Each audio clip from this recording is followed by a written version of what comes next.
պատճառների ֆոնին տեղեկություններ տարածվեց, որ քրեակատարողական հիմնարկում տեղ չկա։ Հիմնականում կանոնավոր Էրեբունի եւ Արմավիր Մենք ունենք լրակազմ, իրականում տեղ կա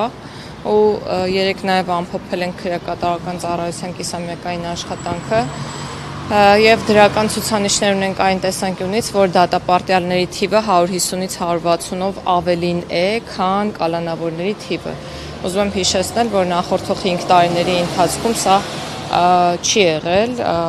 սա պատմական ցուցանիշ է, որը որ դրական է գնահատվում եւ ներպետական եւ միջազգային մակարդակում։ Տիկին Գայլյան, նաև մտահոգիչ է այն, որ 2025 թվականին բավականին մեծ ցուցանիշ էր, ինքնասպանության էին գնում կալանավորները, դատապարտյալները, 2025-ին ունեք օրինակ, որ ամփոփեցիք, ինչ մենք մահվան 3 դեպք ունենք, եթե չեմ սխալվում, որոնցից մեկը կենսաբանական մահ է, երկուսը ինքնասպանության դեպքեր են, մեծացել են ինքնասպանությունների կանխման դեպքերը, 27-28 դեպք, եթե չեմ սխալվում, ինքնասպանության փորձի եղել է, այսինքն փաստացի ինքնասպանությունները կանխվել են, նախորդ տարվա նույն ժամանակահատվածում 10-ից 15 դեպքի մասին էր խոսքը ինքնասպանության փորձի։ Մենք փորձում ենք մեր ծառայությունը կազմակերպել այնպես, որ շատ ավելի զգոն եւ ուշադիր լինենք, չնայած միշտ էլ այդպես է եղել, բայց փորձում ենք ավելի կարիքահեն գործունեություն իրականացնել, միտված անձի կարիքների ու անհատական դրսևորումների գնահատմանը ու մեր նաև աշխատանքի արդյունքն է ինչ որ առումով, բայց ինչ որ առումով էլ իրականում գուցե եւ օբյեկտիվ իրականությունը շատ հաճախ մեր աշխատանքի հետ կապ չունենա, եթե խոսքը վերաբերում է հատկապես կենսաբանական մահերին, որոնք պայմանավորված են առողջության առանձնահատկություններով եւ որոշ դեպքերում նաեւ ինքնասպանությունների դեպքեր։ Պետերի ազատումներ լինում են, թե ոչ ներողություն, խնդրում ես հասնել պետերի ազատումներ։ Այս պահին դեռ նմանատիպ որոշումներ չունեն։ Բավականին ամփոփման ժամանակ ասում եք բարեկամ, ծանոթ, ես հատուկ նայել եմ ձեր ամփոփումը։ Խիստ էի ոչ միայն այդ ժամանակ, իրական խստության մասին չի խոսքը մոտեցումների մասին է եւ ի սկզբանե կարծում եմ, որ այդ մոտեցումներին բոլորը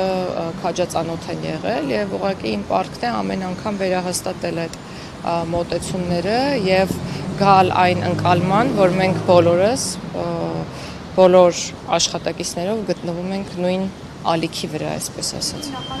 Արդի քրեակատարողական հիմնարկից դատապարտյալը հազանգել էր 24 նյուզին, նշում է, որ ապօրինի է դատապարտվել, հակակոռուպցիոն դատարանի դատավորին է վկայակոչում եւ նաեւ նշել էր, որ ներողություն է խնդրում իհարկե իր երեխաներից եւ ծնողից, բայց ստիպված է ծայրահեղ քայլի դիմելու։ Դուք արդյոք հետաքրքրվել եք այս դեպքով տեղյակ եք։ Կոնկրետ դեպքի մասին չեմ կարող ասել,